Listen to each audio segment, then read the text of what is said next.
The crown rolled across the marble floor, still wet with blood. Alara stood frozen as it stopped near her boots.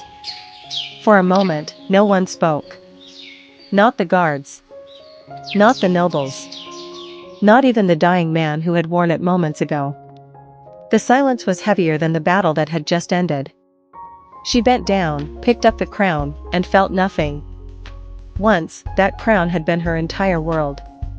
She had grown up inside walls that smelled of perfume and polish. Silk dresses, quiet footsteps, voices that never rose too high. Every hour of her life was planned, protected, and controlled. She was taught how to smile without showing too much, how to speak without sounding certain, how to exist without taking space. Strength was for men. Obedience was for women. And princesses were taught to be beautiful decorations for powerful decisions. When Prince Kalan came, no one asked her what she wanted. His arrival was announced with trumpets and banners, and his intentions were wrapped in polite language. The marriage was called an honor, a union that would secure peace. Alara smiled through the ceremony while her hands shook beneath embroidered sleeves. That night, as the palace celebrated, Kalan told her she was safe now and no longer needed to think. She understood immediately. Safety was another word for silence. For a while, she obeyed. Then the smoke came. At first, it was distant. Rumors of unrest, softened reports read aloud in warm halls. Kalan said everything was under control. But one evening, Alara stepped onto the balcony and saw black columns rising beyond the city. By morning, refugees filled the streets below the palace. Barefoot women.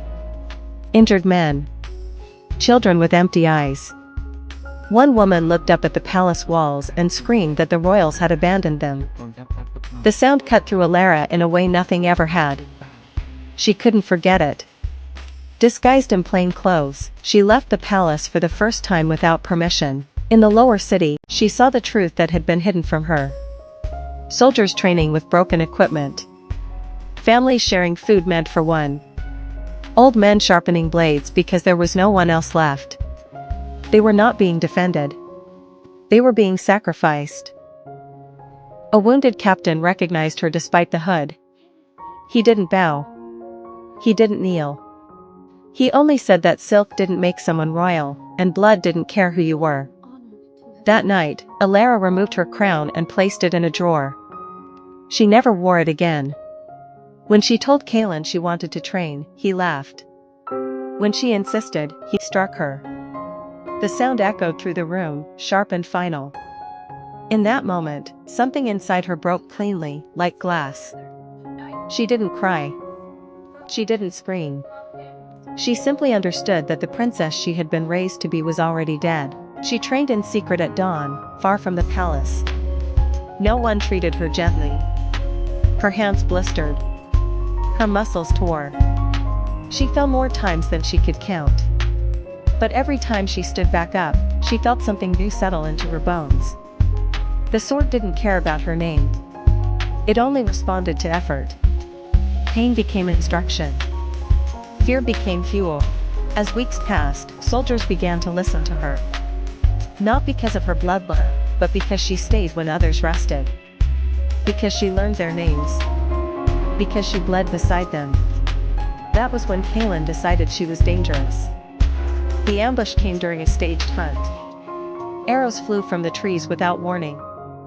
Her horse collapsed beneath her, and she rolled into mud and panic. A soldier threw himself in front of her and took the arrow meant for her throat. As he died, he told her not to let the prince rule them any longer. She held his blood on her hands and made a promise she couldn't take back. Kalan waited on the throne, armored and confident, convinced that power still belonged to him. He told her she couldn't rule, that she was pretending to be strong. Alara didn't argue. She drew her sword. The fight was brutal and unclean. No ceremony. No mercy. Just survival. His crown fell first, clattering across the floor. His body followed shortly after. Now it lay near her boots. Alara looked around the ruined throne room and understood what came next. She didn't sit on the throne. She ordered it destroyed. The gold was melted down and turned into weapons. The jewels were sold to rebuild the villages that had burned while she wore silk. She ruled from the ground, among people who could meet her eyes without fear. They stopped calling her princess. They called her protector. And for the first time in her life, the name fit.